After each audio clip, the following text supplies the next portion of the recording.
amalan-amalan yang bisa mengusir malaikat, yaitu rumah berantakan kotor. Itu malaikat tidak suka yang kotor-kotor. Kalau syaitan sebaliknya, yang kotor dia suka, yang bersih dia tidak suka. Kemudian amalan yang lainnya seperti bau busuk, bau yang tidak enak, itu malaikat terganggu, malaikat akan pergi. Tapi sebaliknya, syaitan suka bau-bau yang beraroma busuk. Sebagaimana hadis, ada salah satu sahabat diriwayatkan dalam Sahih Muslim, dijelaskan oleh As-Suyuti dalam kitab Al-Lammu fi Asbabil Wurud. Ini sahabat dalam keadaan lapar, tiba waktu sholat, dia buru-buru karena lapar ingin sholat. Di meja makannya hanya ada bawang, apa itu bawang merah atau bawang putih. Untuk ganjal perutnya dia makan itu bawang mentah. Kemudian dia pergi ke masjid sholat, yang samping kanan kiri terganggu dengan aroma yang tidak enak. Rasul SAW selepas selesai sholat, kemudian Nabi memberikan pendidikan tarbiyah. Nabi mengatakan, man akalal basal wa thum wal qurratha fala yaqrabanna masjidana fa innal malaikata tata'adza mimma yata'adza minhu banu Adam. Nabi katakan, siapa yang makan bawang merah dan memakan bawang putih atau daun bawang, maka jangan dia masuk ke masjid kami, karena sesungguhnya malaikat terganggu sebagaimana manusia juga terganggu, banu Adam. Jadi malaikat terganggu dengan aroma yang tidak enak. Nah, ini sahabat tidak disebut namanya oleh Nabi, tapi Nabi tahu siapa yang tadi makan bawang. Nabi tahu. Selesai sholat, sudah bubar, Nabi SAW menghampiri sahabat tersebut, yang lain tidak hadir. Kemudian Nabi katakan, kenapa engkau makan itu bawang ketika mau sholat, bawang mentah? Dia katakan, saya lapar ya Rasulullah, belum makan. Makanan yang ada hanya di situ hanya ada bawang, dan saya ingin ikut sholat berjamaah, makanya saya makan itu bawang.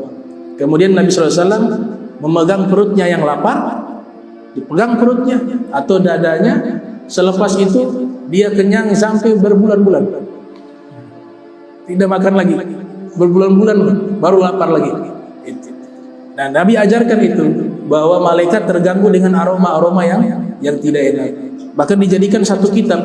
Kalau kita ingin tahu amalan-amalan yang membuat malaikat itu pergi, malaikat tidak suka, ada satu kitab khusus membahas masalah tersebut, disusun oleh As-Sayyid Muhammad bin Ja'far Al-Katani Al-Hasani, berjudul Bulughul Qasdi wal Maram bi bayani ma tanfiru minhul malaikatul kiram.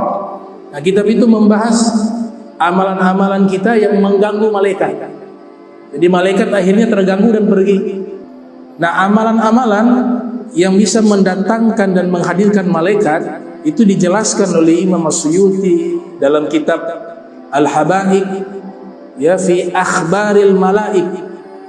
Imam Suyuti yang dilahirkan tahun 849 Hijriah, wafat 911 Hijriah, beliau menjelaskan tentang masalah malaikat secara rinci dalam kitab tersebut.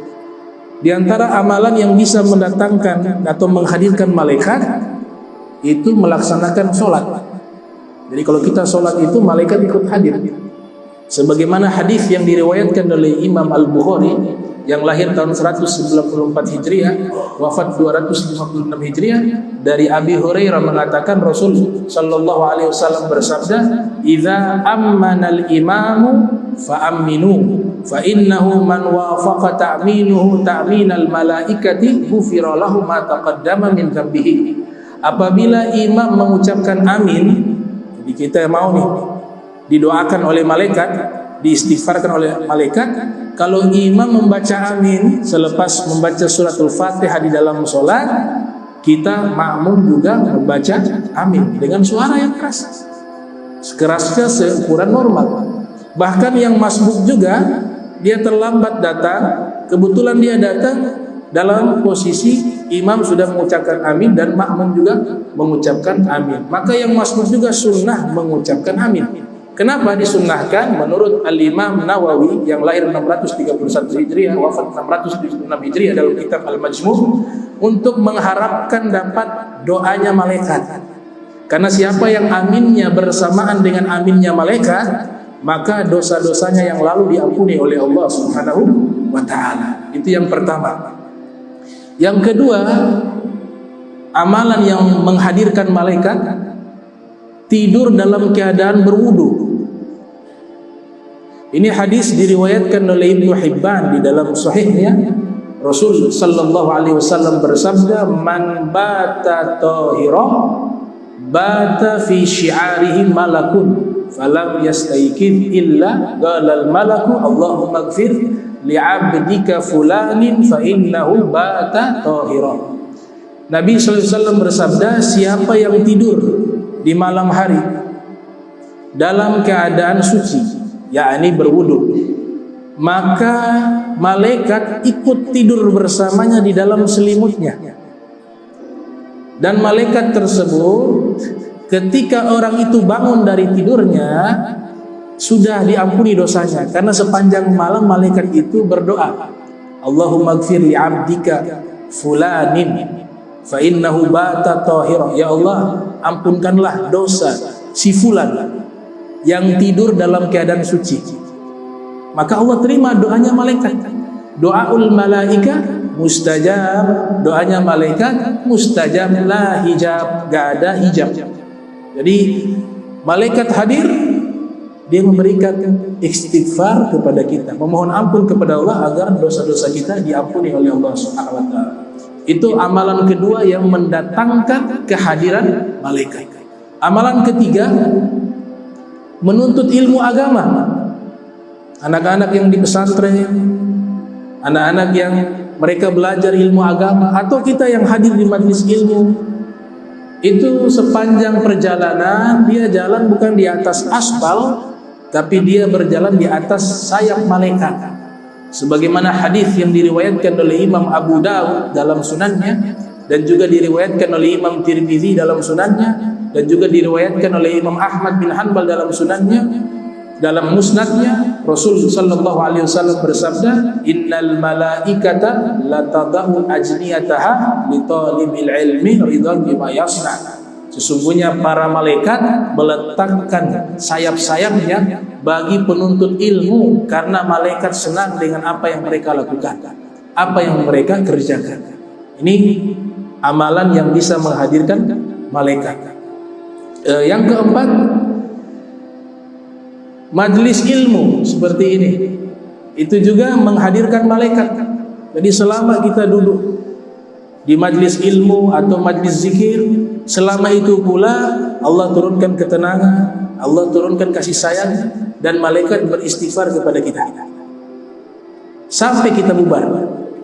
Sebagaimana hadis muttafaqun alaih, Rasul sallallahu alaihi wasallam bersabda, inna lillahi malaikatan yatufuna fit turuq yaltamisuna ahla dzikr.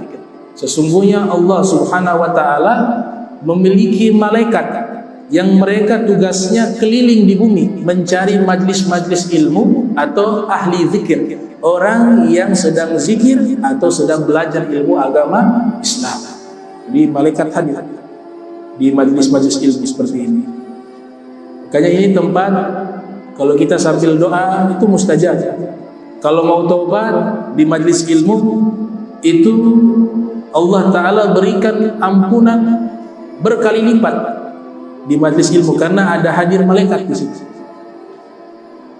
Kemudian yang keenam, untuk menghadirkan malaikat, kita mendoakan saudara kita yang tidak ada di tempat, dia ada di tempat yang jauh, kita doakan. Di saat itu malaikat hadir dan malaikat mendoakan kita.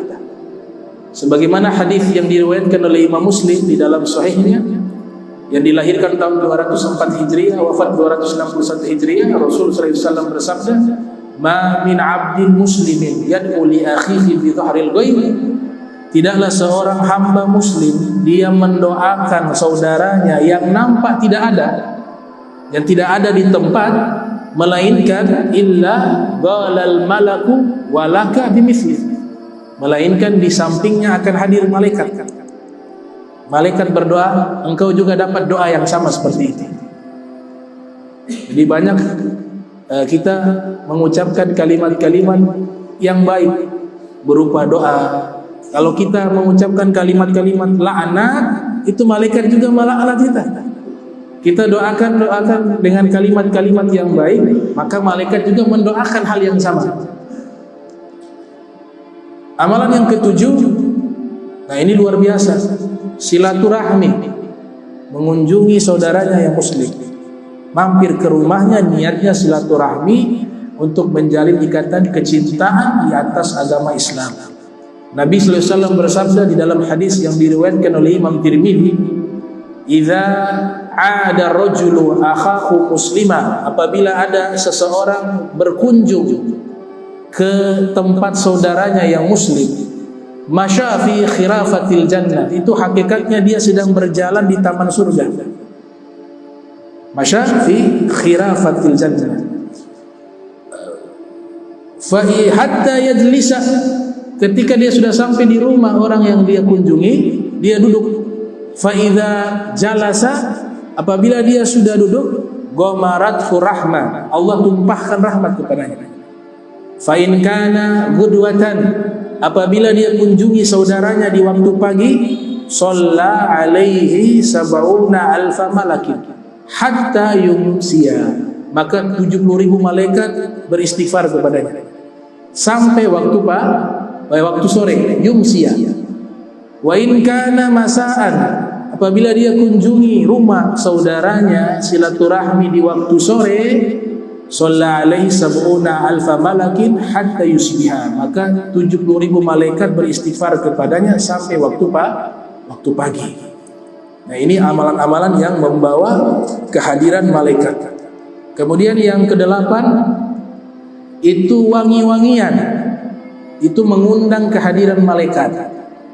Makanya para ulama sering bakar gaharu. Gaharu itu amal-amalnya Nabi Muhammad. Rasul sallallahu alaihi wasallam sering berwangi-wangian dengan kayu gaharu. Bahkan seorang ulama bernama Ibnul Qayyim yang dilahirkan tahun 691 Hijriah, wafat 751 Hijriah, di dalam kitab At-Tib An-Nabawi, di situ ada bab aluah. Aluah itu artinya kayu gaharu. Diriwayatkan satu riwayat, sahabat Abdullah bin Umar senang berwangi-wangi dengan membakar kayu gaharu. Kemudian ada yang datang ke rumahnya Ibnu Umar mengatakan, engkau lakukan ini? Dia katakan, iya, saya sering lakukan ini.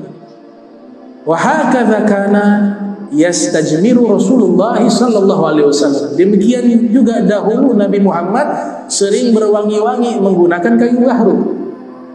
Dan bahkan ini riwayat sahih, diriwayatkan oleh Imam Muslim dalam sahihnya. Imam Muslim riwayatkan dalam sahihnya, Ibnul Qayyim riwayatkan dalam kitab At-Tib An-Nabawi. Nah, Ibnu Qayyim mengatakan, di antara wangi-wangian yang bisa menghadirkan malaikat, semua wangi-wangian itu bisa menghadirkan malaikat. Tapi ada satu wangi-wangian yang paling dicintai oleh malaikat, itu minyak kasturi, kata Ibnu Qayyim, misik. Nah, misik ini kalau kita jadikan dia muzakkar, itu dia artinya adalah minyak wangi. Tapi kalau kita jadikan dia muannas, artinya wangi-wangian, misik. Dalam ilmu bahasa Arab itu kata benda bisa punya gender, punya kelamin, kata benda dalam bahasa Arab. Jadi ada madrasah dikatakan dia perempuan. Kemudian misik bisa laki-laki, bisa perempuan. Kalau dia laki-laki muzakkar, maknanya itu minyak wangi. Kalau dia dijadikan muannas, maknanya adalah wangi-wangian. Jadi ini amalan-amalan yang bisa menghadirkan kedatangan malaikat. Cuma kita berharap Israel jangan dulu hadir, ya. Malaikat yang lain dulu.